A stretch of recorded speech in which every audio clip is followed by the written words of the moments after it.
Sobat investor semua, hari ini ada kabar yang cukup gembira juga, di mana mungkin sebelumnya ada beberapa kayak yang komen di kolom komen gue untuk gue coba invest di reksadana obligasi dan kasih tahu ke orang gitu ya.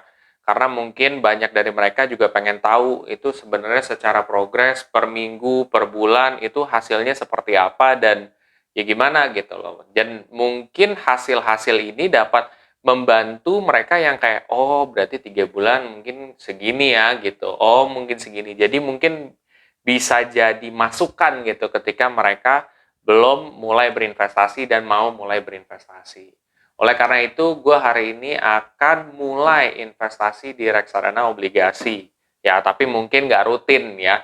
Gue investasi di aplikasi Bibit ya. Nah, ini untuk di minggu pertama ini, gue akan coba berbagi juga apa sih reksadana yang gue pilih dan kenapa alasannya dan nggak mesti harus diikutin. Oke, penasaran? Simak videonya setelah yang satu ini.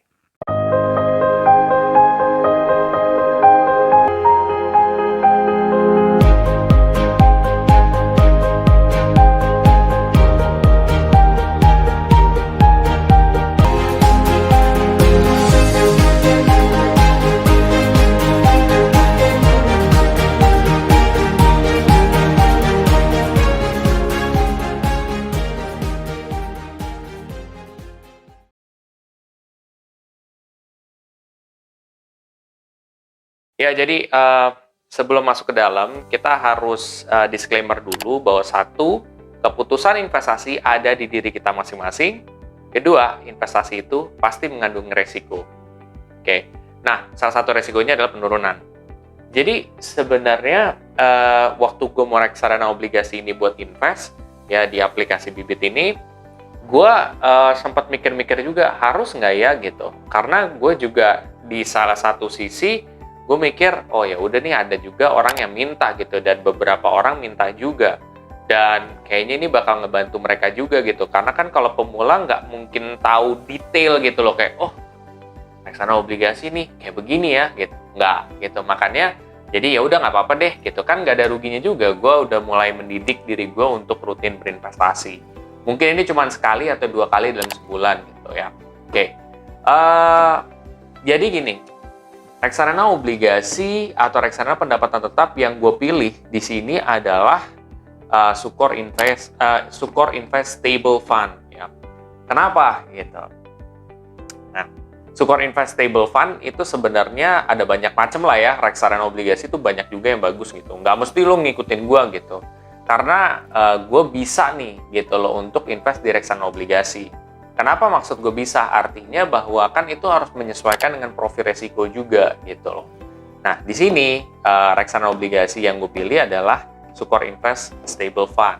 Kenapa? Pertama, gue melihat di sini dari secara AUM-nya udah oke gitu ya, udah di atas dari 1 triliun. Kalau mungkin sobat investor yang belum tahu, reksadana yang bagus itu tuh biasanya AUM-nya di atas 100 miliar ya. Kalau misalkan di bawah itu tergantung juga. Kalau misalkan reksadananya baru ya itu hal yang wajar. Tapi kalau reksadananya udah agak lama gitu, itu mungkin menurut gua itu ini menurut gua pribadi itu kurang bagus. Itu menurut gua. Seperti itu dan ini sebenarnya udah triliun juga dan gua melihat secara reputasi ya. Manajer investasi Sukor Asset Management ini sejauh ini reputasinya menurut gue adalah bagus. Pertanyaannya pernah nggak sih OJK negur atau apa? Pernah gitu. Mungkin lebih ke nge-suspend salah satu reksadana dari manajer investasi ini. Tapi ya at the end of the day itu suspensionnya itu karena memang unit reksadana yang dijualnya itu udah penuh gitu. Udah istilahnya udah nggak ada lagi, udah maksimum gitu. Jadi nggak bisa beli lagi, tapi sebenarnya masih bisa jual gitu. Jadi itu bukan sesuatu hal yang ditakutin.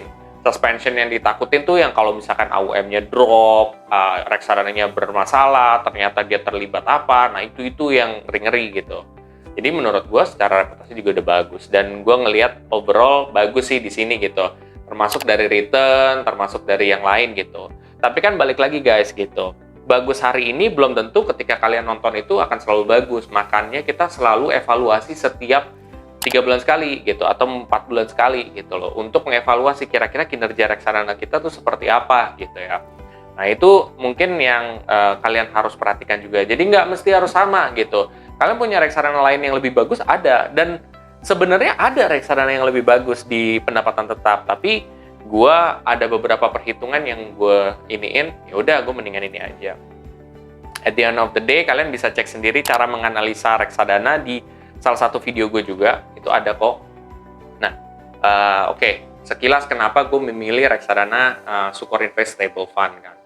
Udah nih, gitu. Gue mulai invest. Ya. Caranya gimana? Caranya simple aja. Gue tinggal klik beli aja di reksadana tersebut. Ya.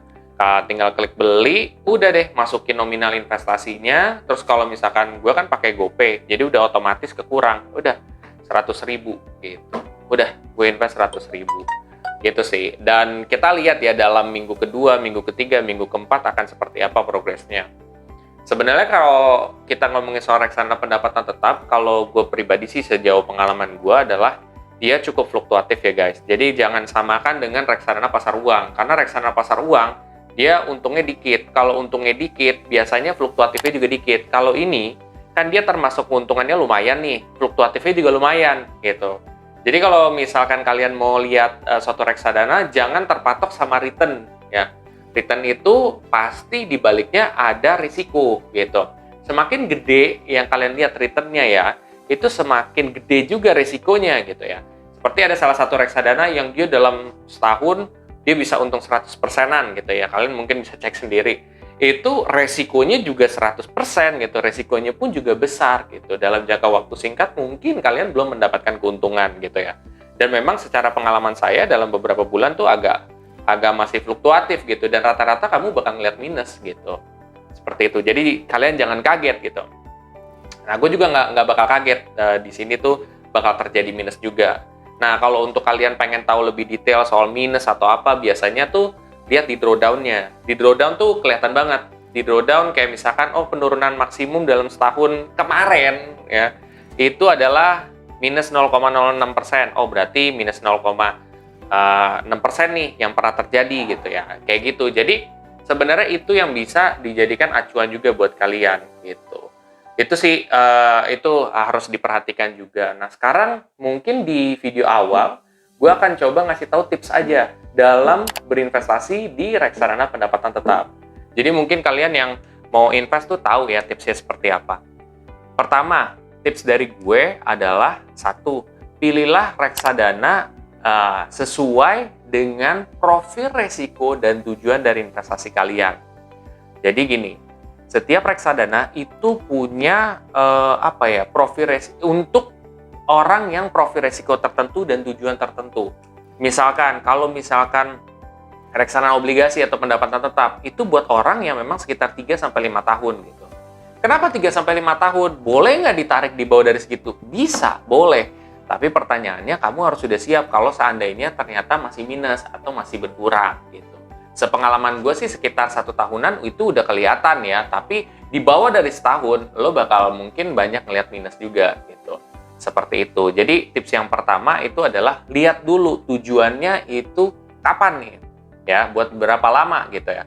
Kalau misalkan reksadana pasar uang 2 tahun ke bawah, kalau misalkan reksadana saham 5 tahun ke bawah, ya seperti itu alasannya. Sama lah gitu. Karena di bawah daripada tahun itu masih fluktuatif gitu. Makanya mereka punya time frame sendiri-sendiri. Nah, kalau soal profil risiko kan juga banyak ya.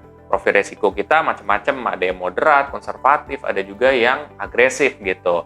Dan kalau misalkan obligasi atau pendapatan tetap, biasanya buat orang yang memang moderat.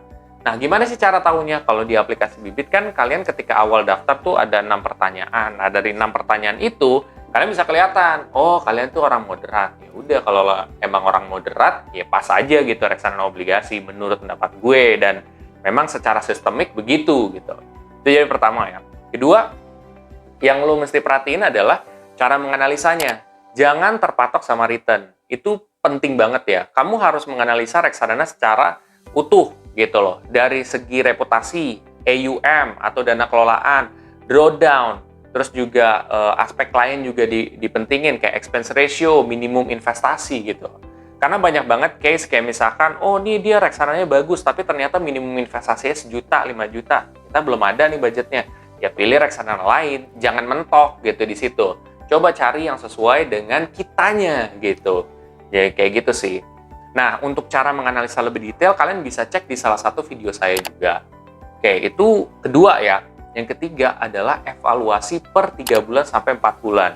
Nah, evaluasi itu sangat penting banget. Karena kan kita nggak ada yang pernah bisa memprediksi secara tepat, akurat, terus-menerus gitu ya. Tentang kinerja reksadana, ke depannya seperti apa. Manajer investasi pun yang hari ini bagus, itu bisa jadi jelek di ke depan hari gitu kan. Nah, makanya ada evaluasi setiap 3 bulan. Gimana nih manajer investasinya udah oke apa belum? Gimana dilihatnya? Dilihatnya dari reputasi dan juga dari AUM. Pastikan AUM-nya itu masih cukup tinggi gitu ya. Kalau bisa sih di atas dari 100 miliar gitu. Terus dari reputasinya seperti apa gitu. Reputasinya apakah dia pernah ditegur OJK dan ditegurnya itu karena apa. Jadi lebih detail gitu. Itu dari yang ketiga ya kalau nggak salah. Nah, ini yang keempat. Ya, kalau yang keempat itu tetap kalian coba untuk mempelajari investasi yang kalian jalanin. Ini sangat penting banget ya. Karena kenapa? Karena banyak orang yang sebenarnya dia udah main invest, tapi dia udah abis itu dia nggak mau belajar lagi. Sebenarnya menurut gua yang baiknya adalah kita pelajari terus, supaya kita ngerti, oh kalau turun, oh karena wajar, kita milih instrumen yang begini. Oh kalau naik, ini loh sebabnya gitu. Jadi kalian semakin memahami investasi yang kalian jalanin, itu semakin enak, dan kita tidak semakin takut. Makanya gue bikin review per minggu ini, itu tuh supaya bisa kita menambah ilmu pengetahuan secara perlahan gitu. Karena gue juga tahu kalau misalkan gue tumplekin semua, belum tentu orang mampu. Kayak gitu sih. Itu rata-rata tips yang bisa gue kasih tahu ke sobat investor semua. Mudah-mudahan tips untuk berinvestasi di reksadana pendapatan tetap ini dapat membantu kalian yang masih pemula dan ingin investasi di reksadana obligasi. Nah, buat sobat investor semua yang memang setelah ini ada intensi untuk mendaftar dan juga mulai berinvestasi di aplikasi Bibit, kamu bisa pakai kode referral saya aja. Nah, tujuannya apa? Supaya kalian bisa dapat cashback reksadana 25.000. Ya kan lumayan buat nambahin investasi. Tetapi kalau misalkan kalian nggak mau juga nggak apa-apa. Itu adalah optional. Itu aja sih. Oke, kalau kalian merasa video ini sangat bermanfaat dan sangat membantu, kalian bisa share aja ke sobat investor yang lain. Dan jangan lupa untuk subscribe, like, dan komen di video gue. Sampai jumpa di video gue selanjutnya. Terima kasih.